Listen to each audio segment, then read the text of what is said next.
It broke my heart actually to hear Lewis say, I haven't got the pace of Charles. I'm going to let him past." I mean, this is Lewis Hamilton. I just couldn't believe it. Formula One is a business, and they bought into the Lewis Hamilton name at Ferrari, the brand, if you like. They didn't necessarily think, who is the best driver we can have in the other car alongside Charles Leclerc. I don't believe that Carlos in Lewis's car yesterday would have done any worse. And actually, he might have done a bit better. Hello and welcome to another episode of the F1L. With me as always, my friend and yours, the goatiest of F1 minds to have ever goated, the legend that they call Peter D. Windsor. How are you doing, good sir? I'm good, Cameron. Good to see you. Hope you had a good weekend too. Yeah, no, it was good, Mr. Windsor, wasn't it? There are very many F1-centric threads at which we need to pull. Let me ask you the first question this way, Peter. Biggest story to come out of the Chinese Grand Prix weekend was? Well, if we follow social media, it's got to be the disqualification of Lewis Hamilton. But I mean, the reality is he finished pretty disappointing sixth. So, in the normal course of Formula One events, it wasn't that significant. Yeah, obviously it's a big deal when Ferrari have a car disqualified. But if he'd won the race and then he was disqualified, I could understand all the big fuss about it. But because it's Sir Lewis, everybody gets excited, of course. And what about poor Charles? Exactly the same fate for him. He actually drove a better race than Lewis, of course. So, yeah, for me, it was Oscar Piastri beating Lando Norris in terms of the big takeaway from the weekend. And we have a championship, don't we? If it's going to go to McLaren, what we want is those two guys racing. And as I've said from day one, if you want peace and quiet at McLaren, you want Lando to sort of float into his first world championship in a graceful way, you have a Daniel Ricciardo in the other car. Or a Sergio Perez, but you don't have an Oscar Piastri. And because they've taken that option, we've got a Mansell Piquet, Moss Fangio, Senna Prost situation. And that's great. That's great for Formula One because the racing is never closer or better than when it's two teammates in identical cars. And when I say racing, I don't necessarily mean overtakes, hashtag. I'm not a overtake stat guy. For me, close racing is tension, it's defense as much as attack. And that's what we have. That's what we had yesterday. We had a lot of tension between Oscar and Lando. I'm not sure TV, I can't imagine TV managed to capture that, but there was a lot out there. And I thought it was a very absorbing day in terms of Lando versus Piastri. Go on then, Mister. To the McLaren equation, is what Oscar Piastri did at the Shanghai International Circuit proof positive that he now has the minerals to take it to Lando Norris over the course of the next 22 races? Well, of course, he has the motivation and the drive and the desire and the competitive instinct to do that. I don't think it was a proof perfect of Oscar's now found his sweet spot and he can take it to Lando everywhere. For me, it was a weekend when Lando didn't really get it right. He had a very fractious Friday and Saturday. Sunday, he drove well with the car that he had, but he was beaten by then. It was too late. And I think he drove the lap that Oscar Piastri drives, which is turning in quite late, braking quite late, right on the edge, prone to mistakes if under real pressure. But because Lando wasn't putting him under real pressure, he got the pole and he then just drove off into the distance, as you would on a time management day when you don't have a problem from dirty air from the car in front and you can control the pace as you want to control it.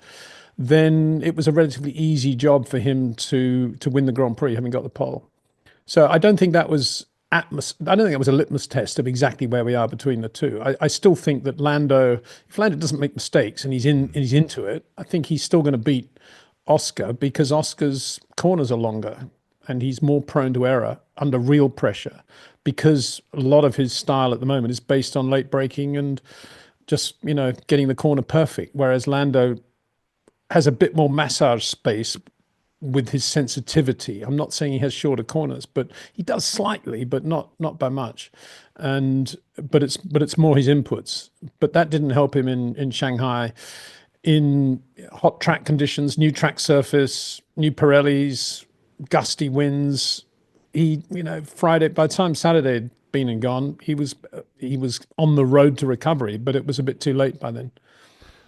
What do you make of McLaren and team orders, Peter? Because I remember on a gazillion occasions now we've said Zach and Andrea Stella need to get it together and start being super clear about their driver hierarchy, not sacrificing now drivers' points or drivers' championship points at the altar of indecision.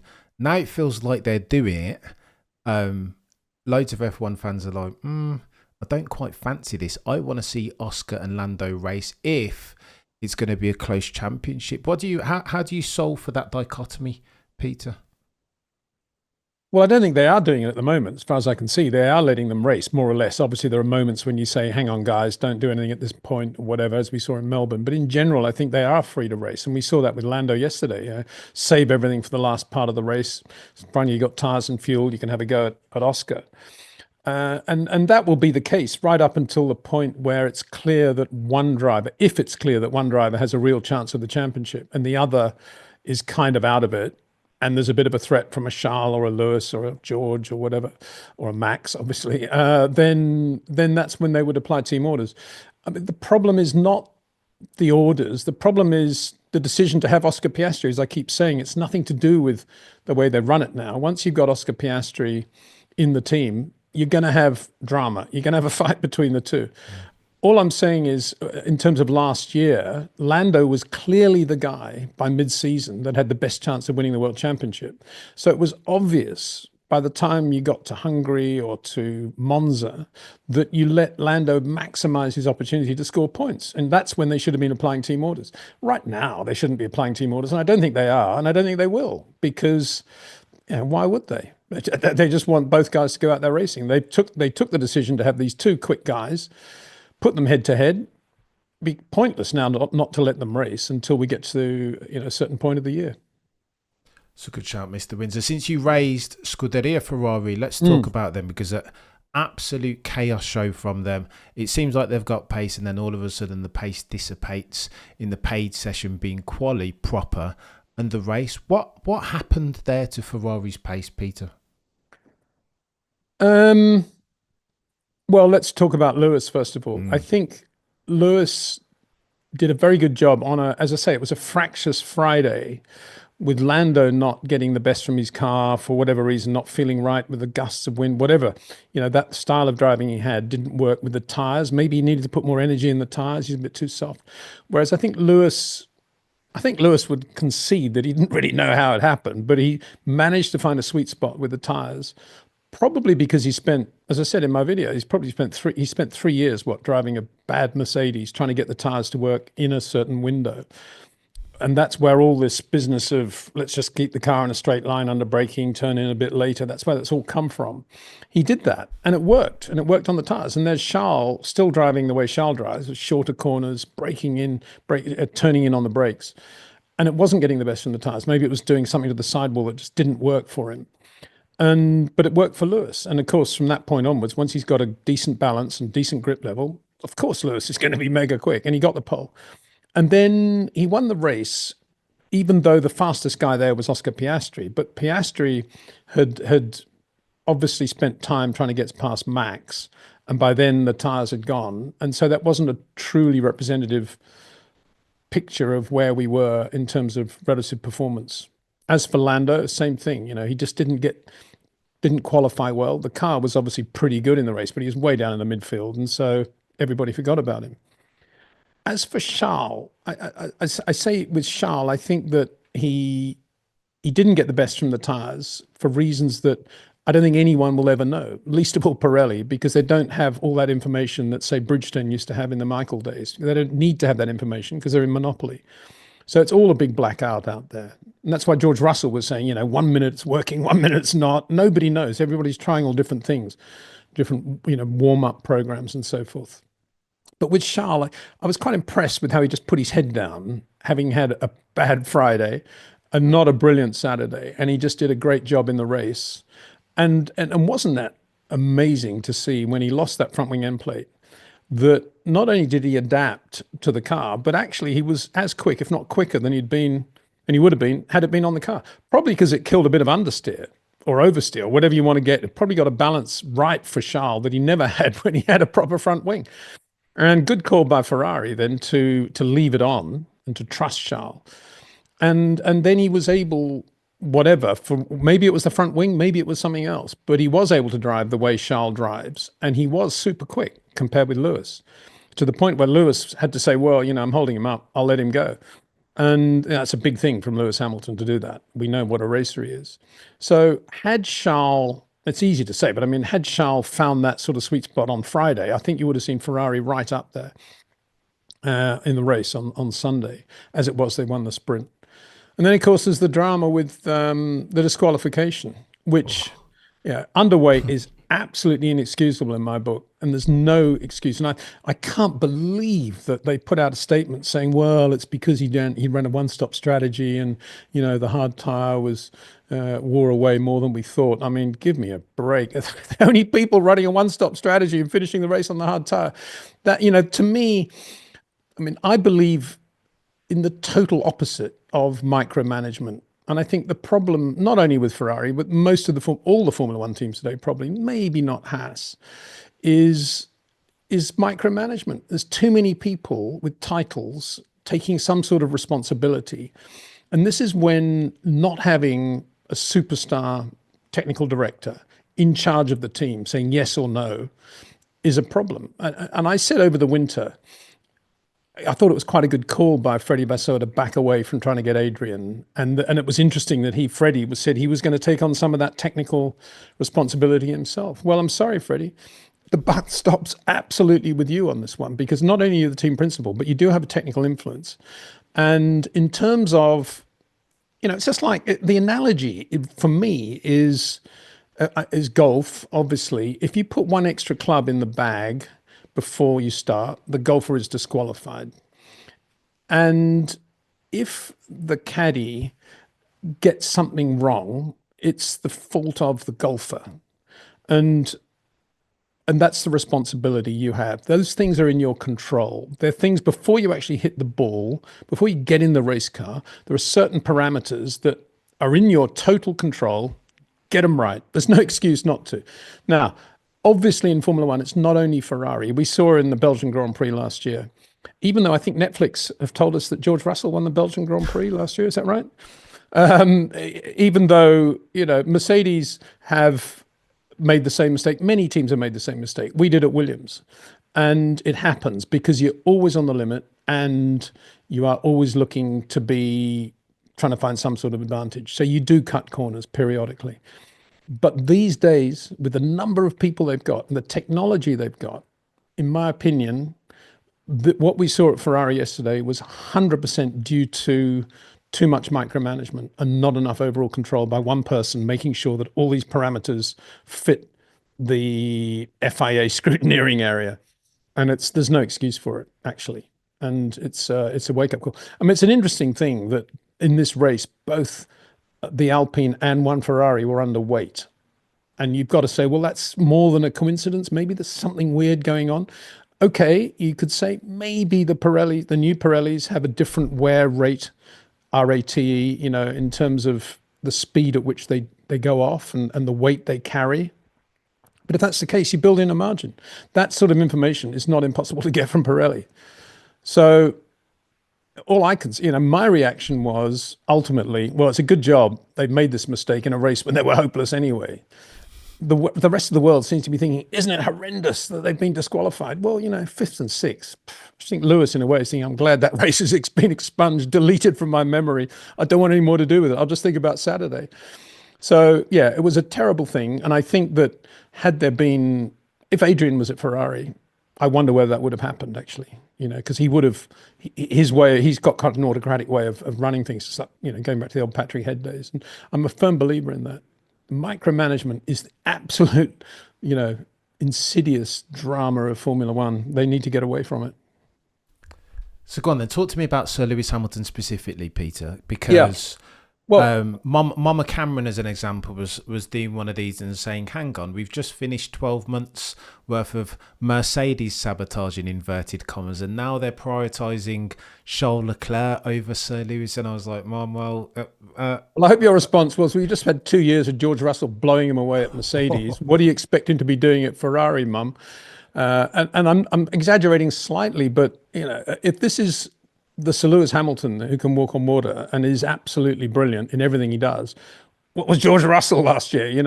You got to remember how quick George was versus Lewis. But I think there's a deeper thing here, which is that he's 40 years old, and I'm not talking about his physical change at all. I don't have any doubt at all that Lewis physically, apart from the obvious one or two things that happen when you age, is probably about where he was when he was 21, 22. I have no doubt about that. And I think his motivation for wanting to win and wanting to be a racing driver and to get out there is exactly the same. But there's another thing that happens when you start to age. Let's take 40 as some sort of barrier. And that is that you start to think more. You start to think about why things are happening. The risk reward question becomes a slightly bigger rational question in your mind because you're more experienced, your brain is more developed, and you start naturally then to think about risk and reward and thinking about racing. Now, if you assume, and I think this is the case, that the great Grand Prix drivers drive on gut instinct, by which I don't mean reflexes absolutely on the limit, incredible balance. What I mean is the zone that, say, Max Verstappen often gets into very quickly, which is he's on the absolute limit of what the car can do. But when you look from the outside, the car almost looks as if it's on rails because he's turning in early, he's managing all the dynamic weights, but he's doing that not by thought, he's doing that by gut instinct. He's just at one with the car, feeling the surface of the road. And that comes from not thinking about it. He thinks about other things. He thinks about strategy. He thinks about time management. He thinks about lots of things, but he doesn't, or the car in front, what it's like compared with his, but he doesn't think about what do I do next? Where am I losing time? He just lets his gut instinct do it. And I think Lewis always had that. And he's one of the very rare drivers. I would say Senna, Nigel Mansell spring to mind, Lewis, Max, are four drivers in my lifetime that I've seen very closely who are able to get into that gut instinct, perfect feel harmony with the car in one lap. They don't have to think about it, just happens.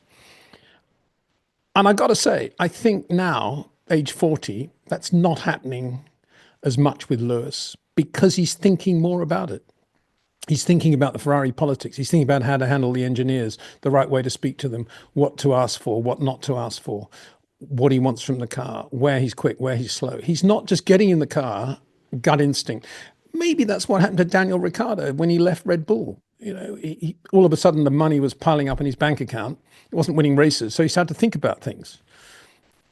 Those things, and in Lewis's case, it's not going to Ferrari.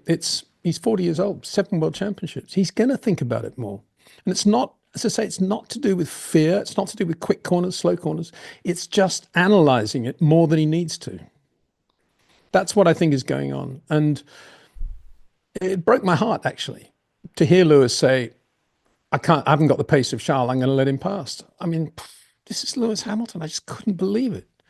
And yet there we are. So for me, that's what it is. It's no real surprise, as I say, because he was going through all that sort of metamorphosis at Mercedes with George super quick and the car terrible. And all of a sudden, he's a different guy, thinking about it more. Why is this happening? Why is that happening? That's what I think is going on. And, and Formula One is a business, and they bought into the Lewis Hamilton name at Ferrari, the brand, if you like. They didn't necessarily think, who is the best driver we can have in the other car alongside Charles Leclerc? Because had they really asked themselves that question, they probably would have kept Carlos Sainz. And as I said in my video yesterday, I don't believe that Carlos in Lewis's car yesterday would have done any worse. And actually, he might have done a bit better yesterday. Not I think Carlos might have won the sprint race as it happens, but I think that yesterday was not a super performance by Lewis Hamilton by any means. And there's no question. It's absurd to think that Ferrari are doing anything to try to hurt Lewis. They're not. The opposite probably right now. And so there we are. That's where we're at with Lewis. It's an interesting thing. I think when he gets to peak performance, by which I mean if they get a bit of traction, and after Charles saying how good the Mercedes traction was in the race, if they can find a bit more traction, and if they can get the Ferrari a little bit better in a couple of areas, I think you'll see Lewis getting into that zone again. And I think you will see Lewis start to really become the gut instinct Lewis that he was up to the end of 21. And I think that can still happen. I really do. And I've said I think he'll win Grand Prix, not only sprint, but I've said that. But right now, in a difficult car, in difficult conditions, it was not working for him. Blimey, Mr. Windsor.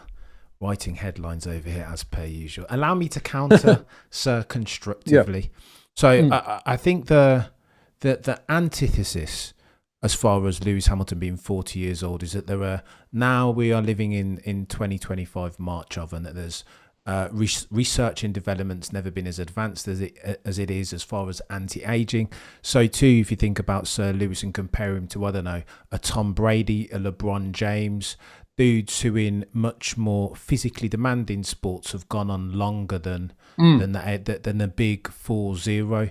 And I mean, if you look at him in the sprint and sprint quali, that surely was Lewis Hamilton of 2018 Singapore, 2008. He looked at his brilliant best, particularly in the way he managed Max Verstappen. He's almost like he's putting two fingers up at Toto, who said that cognitive sharpness is all important, and that fed into the reason why he's not too upset that Sir Lewis is now at Ferrari. It's almost like he was doing two fingers up at Toto Wolff, the way that he was, it was his devilment in the racecraft and defending a Max Verstappen, because I know Sir Lewis Hamilton fans around the world, if I don't say that, Peter, are going to destroy me.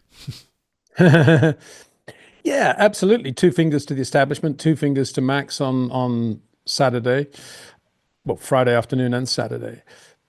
As I say, peak performance, there's no doubt at all, Lewis is right there. But we're talking about why he's not going in and dominating Charles Leclerc, and indeed, on the contrary, why Charles Leclerc was quicker than he was in the race. And Lewis didn't know in the race, did he? He didn't know why. And once he'd given position to Charles, it was, where am I losing time? That again broke my heart, because he shouldn't have to be asking that. He should be feeling the car and he should be at one with the car, but he wasn't. And that's exactly what I'm talking about. When things are right and he's in the zone, which is a cliche now, when things are right and he's got grip and balance, and all of a sudden the grip and balance manifests itself in a lap time that's right at the front, have no doubt Lewis Hamilton is as quick as he ever was.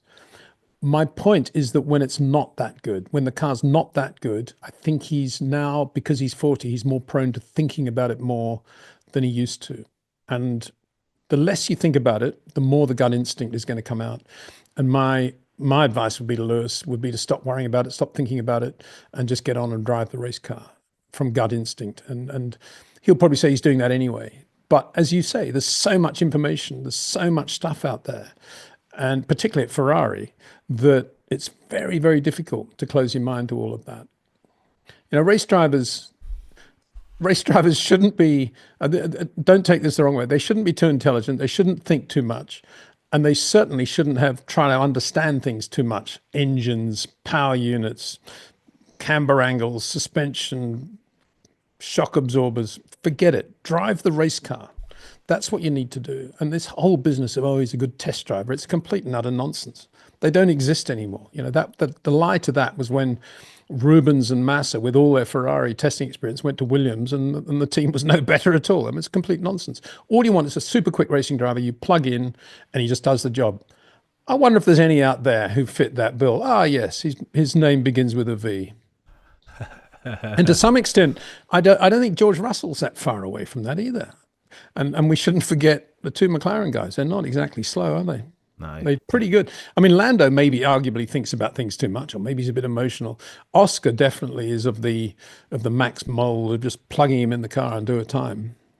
Go on then. Since you brought up Mr. Verstappen, for some say soon to be 5-time champion potentially, what did you make of Max's performance? Because again, I think it's very easy for F1 newbies and casuals to look at Max and he's not on the podium, and it's like, well, Max is washed. There's no way that you said all this time Max benefited from the machinery. You had Adrian Newey there. Now he doesn't have the machine. He's nowhere. He was an Adrian Newey merchant, just as Sebastian Vettel was before him. To that, Mr. Windsor, you say? Well, I mean, the Adrian Newey thing, there's a little bit of meaning in that, isn't there? Ever since Adrian left, well, they won a Grand Prix and they've had some pretty good races. Maybe it's hurting them a fraction at the moment. If Aston Martin was suddenly getting good at Q3 every race, you could say, yeah, the Adrian effect. I think it's too early to say that. I think what Red Bull have got is a car that they've just about got to the limit with, and they don't know where else to go with it. They obviously need better traction, better turn-in, and better time management. We all know that. Not bad on the straight. But no, going back to Max's drive, I thought it was one of the best drives of his career. I thought it was absolutely outstanding where he had that car. Liam Lawson is not slow. He's not a slow racing driver. He's finding the Red Bull almost undrivable. And more than anything, that points to how good Max Verstappen is. He's got all the experience and everything else, set up and everything else. But wow, what a performance from Max yesterday. I don't think there's any way that car deserved to be P4, and yet it was. He wasn't too bad, was he? That Mr. Verstappen. Absolutely brilliant. Yeah. And I say that because, again, you very, very rarely saw him having moments out of line. He just kept everything right on the edge. He was driving the wheels off that thing, but you couldn't see it. That was the beautiful subliminal thing about it. No, he's very worthy, is Mr. Verstappen. And he was super. It was very good in the second half of the race. Once they got the hard tyres on, they obviously didn't degrade as much, and he was able to get even more out of the car. But not much he could do. Red Bull are set to have an emergency meeting this week, Thursday at Milton Keynes. Peter, do you think on their agenda items there will be something that speaks to trying to keep Max Verstappen at Red Bull through to 2028 when his contract expires? Is it for that, or is it for the other car? I think it will be. I can't imagine it's for the Max Verstappen thing, because Max is still going to say, I've no idea any more than you guys have what the car's going to be like in 26. It'd be pointless for me to leave Red Bull before 28. Can he think that far ahead? 28, he's probably going to be in WRC or NASCAR or something, isn't he? Well, potentially. I can't imagine any. I've never known any racing person who can think that far ahead. I can't think that far ahead. 28, did you say? Yeah, so yeah. Got to be joking.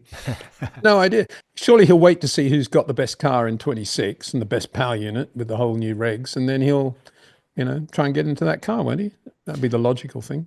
The more that I put my ear to the F1 rumour coalface, Peter, the more that I hear that Max Verstappen is having conversations with Toto in real time with a view to potentially be there as soon as... I'm sure he is. He would have conversations with Ferrari, McLaren and with Mercedes. Why wouldn't he? He's Max Verstappen. Yeah. He's got to keep all those doors open.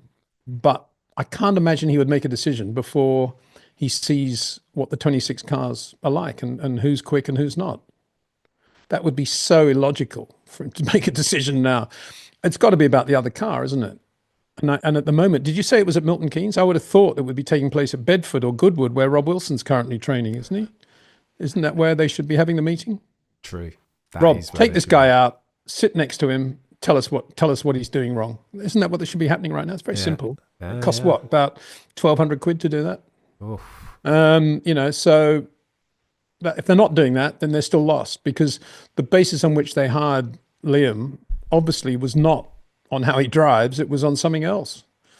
And I don't know, maybe it was all a business thing, blonde hair or whatever, I don't know. But it's certainly, you hire Liam Lawson, you're hiring a guy who's massively oversteery, reflexy, very, very, very, very good car control, but very little feel for the front of the car and for understeer. I remember doing an interview with him, I don't know, when he's in Formula 3. And when we finished, I remember saying, look, here's Rob Wilson's number. I think you could do a lot with Rob. He's a New Zealander too, fellow Kiwi. He said, oh, yeah, great. Yeah. Never rang. What can you do? Oh yeah, part of the Red Bull Academy. Don't need to learn, don't need to do any of that stuff. It'll all just happen. Well, Yeah. guess what? It doesn't just happen unless you're Max or Lewis or Charles or, Jim Clark. It doesn't, or Nigel for that matter. It doesn't just happen. So go on then, Mr. Windsor. Let me ask you the Mm. question this way, because I think this are Red Bull laundering their very poor low-level decision-making through the lens of I Liam thought you were going to say Lawson's laundering cyber currency or something. through the lens of Liam Lawson's material underperformance. Is it a misnomer, a scapegoat even, to say that this is all Liam Lawson's fault? The fact that he's in that car, ostensibly a Max Verstappen handling car, something that favours him, super pointy on the nose. Is it wrong? Are we being disingenuous to say that Liam Lawson's got a part to play in this? Well, you know my view on that. A quick car is a quick car, a slow car is a slow car, but there's a way to drive both. And Max gets the best from a car, whether it's a quick or a slow car. Whereas I think Liam can only drive one way. And that's his problem right now. The way he's driving isn't the way to drive that car. Now you could say, oh well, it's set up for Max, designed around Max, but it's a racing car. Get in and drive it, sort it. And it seemed to me he was moaning about tire temperatures, not getting the right temperature window all the time in Q1. Well, he's well, I don't know what to say to that because of all the things you can practice and simulate, that's probably one of them. I don't think you can practice and simulate the difference between the way Max brakes and turns into turn one in Shanghai and the way Liam Lawson brakes and turns into turn one in Shanghai at high speed on soft tires. But I do think you can probably go through the tire warm-up regime reasonably efficiently before you even get to the racetrack, I would have thought. Yeah. So, you're not talking about massive speeds here, are you? But he never seemed to get it right. According to him, that was the big issue. But of course, he would say that because if he doesn't have the balance he wants, he's going to say, well, it's because the tire temperatures weren't right. And if the tire temperatures aren't right, it must be the preparation laps. But it's not. It's the way he's using the tires, the energy he's putting through the tires, and the way he's leaning on the tires at the point of the corner entry with the amount of throttle that he's got and the steering angle that he's got. It's all to do with that. And that is, I'm afraid, that's gentle, firm on the steering. It's light touch on the brake before you give it a firm prod. It's all the things, extra turn in the middle of the corner maybe to get the car rotated at exactly the right moment.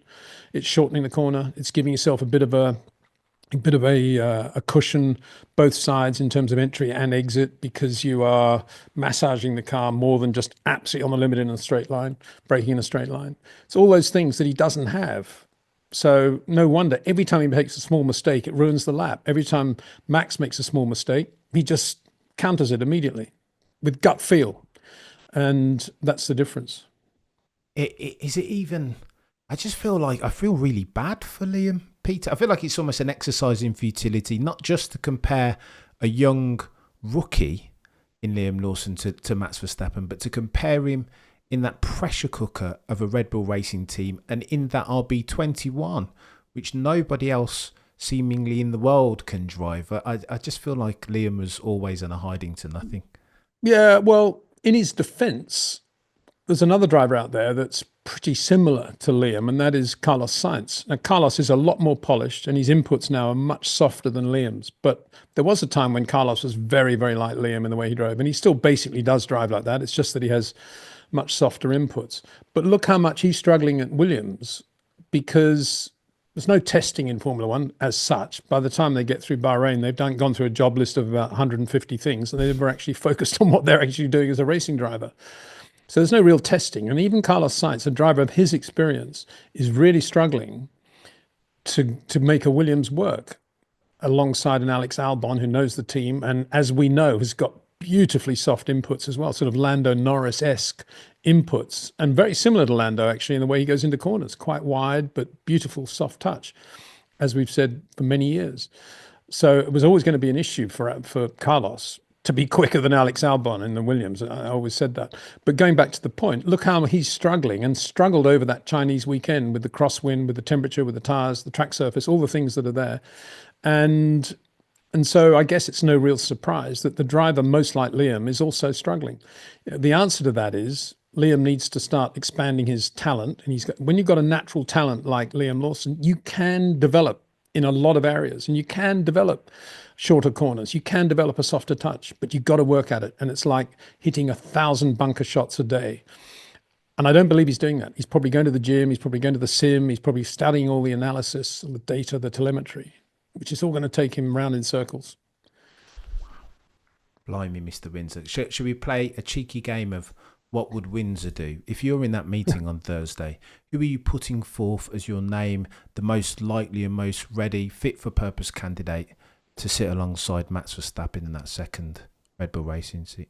Well, Red Bull are in a very fortunate position to have two teams and they can swap their drivers around. So, yeah, absolutely for sure. I'd put Yuki Tsunoda in the car and I'd put Liam Lawson back into the B team. There's absolutely no decision. If I was there, that's exactly what would happen. So, but then again, I'd be looking at guys like Teo Pourchaire and Fred Vesti and guys like that, just to sort of see where they are contractually. Good guys that don't have options and things going on. Marcus Armstrong, he was always as quick as Liam Lawson, wasn't he? I remember asking Ollie Oakes once, who was the quicker of the two? And he said, I just don't want to go there, mate. They're so closely matched. Don't want to go there. Nobody talks about Marcus Armstrong anymore, do they? No. Over in IndyCar. But Liam, I think Liam alongside Isaac Hadjar would be a really good matchup, wouldn't it? Then you'd see really where he's at. The real problem, of course, is the lack of testing. And that's not something that, say, even Sebastian Vettel suffered from. On a Friday, he did a lot of running before he was a full Grand Prix driver. So that's the real problem. But then again, it's the same for everybody. And you can jump in and go, well, if you're doing it on gut instinct and your gut feel for the car is a correct one, in the sense that you're driving in a correct way, getting the best from the car, rather than driving against some of the forces of the car and trying to get it to oversteer when it's understeering and things like that. That's never going to work at the level of Formula One with no testing.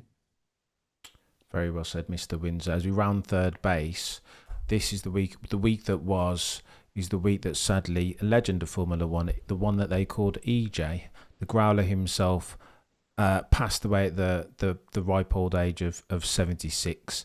I know you were fairly close to Eddie, Peter. What was it like being around Eddie in the paddock? Like, everybody says that he was a pleasure, that he was a character, a god tier F1 mind, and probably more pertinently, a brilliant commercial mind.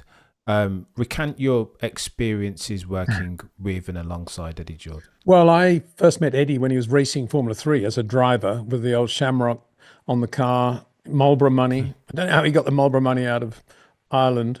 And he was just, even then, he was Eddie Jordan. I remember it was when cash machines came into vogue. He said, "Oh, I saw this cash machine." Is that how they speak in Ireland? And I just saw you press the button and the cash comes out. I was a bit disappointed. But anyway, I'm on top of it now. I got the cash. And of course, he did work in a bank for a while, didn't he? He's just brilliant. He's always having a laugh. And always good friends with him. And managed to get Ross Cheever, a driver I really rated and still do. Unbelievable talent. One of the few drivers actually to blow Michael Schumacher away in the same team when he was in Super Formula in Japan. And did a deal with Eddie for Ross to drive for Eddie in F3000 as it was then. Put a bit of money in as well, my own money. And Eddie was great. We were always good friends in every way, really. Golf particularly. He was good friends with Paul McKinley. And we used to talk a lot about golf together and just lifestyle, keeping fit. Fred Rogers as well, his accountant. Very nice guy. Had a coffee with him not so long ago, and they were a real duo, Fred and Eddie. And there's obviously the big milestones we all know of Eddie's career, but for me, he was just a really good guy who loved motor racing. And when Jordan were in Formula One with the big yellow motorhome, the highlight of the day always was to knock on the door and just sort of put your head in and say, up for a drink, Eddie. He'd be on two different phones simultaneously, but he'd beckon you in, and you'd sit down and you'd have a chat for half an hour on his phones, and then he would, what's going on, Peter? What's going on? And then we'd go from there. What is Frank doing with Ralph Schumacher? I mean, God, Peter, you got to put him right on that one, And I said, but Eddie, one of your guys. Yeah, I know, but he's paying him too much money. He's not worth that money. I tell you, he's not. And it would just be like that all the time with Eddie.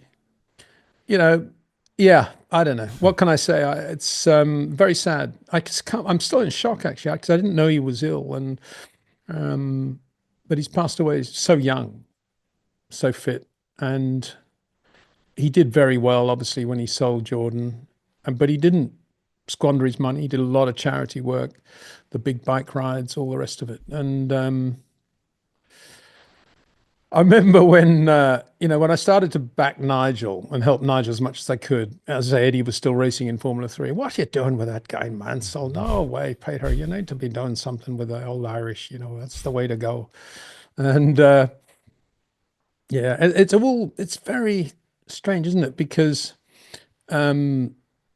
Angie, who later married Gilles de Ferran, was Eddie Jordan's PA, and that's where Gilles met Angie. And Angie's cousin is Deborah T, who's the daughter of Michael T, who started Motoring News. For what it's worth, I mean, it's just like that whole family, and it's so sad, isn't it, with Gilles and Eddie? And I just got lots of memories of the whole thing, really. Oh, man. Mr. Windsor. But, I mean, there are some people in motor racing who never smile, never, let alone laugh. And there are some people who constantly laugh and smile, and one of them was Eddie Jordan. Very few, actually, like Eddie. And it's a reminder, I think, certainly for me, always to smile. Plenty to be happy about in life, even though we can go to our favorite news site and be overwhelmed by a billion pieces of bad news. Eddie Jordan was always on the bright side. Oh, the bright side, top of the morning to you. What a legend. And a very fitting homage, Mr. Windsor. And you've been a legend, sir. Thank you so much for your time. Super generous as always. If you enjoy the God tier, the market leading insights from the one that they call Peter D. Windsor, subscribe on YouTube, like, share, all the usual gubbins shortly thereafter on your favourite podcasting platform. Follow, 5 stars, the Short Corner podcast. If you're watching this on the YouTubes, like, share, comment. If you're listening on the podcasting platforms, 5 stars and follow. It's important. Purple sectors in 2025. Mr. Windsor, you're a legend as always. Thank you so much. You guys, Cameron, between now and next time, as always, remember to look but never stare.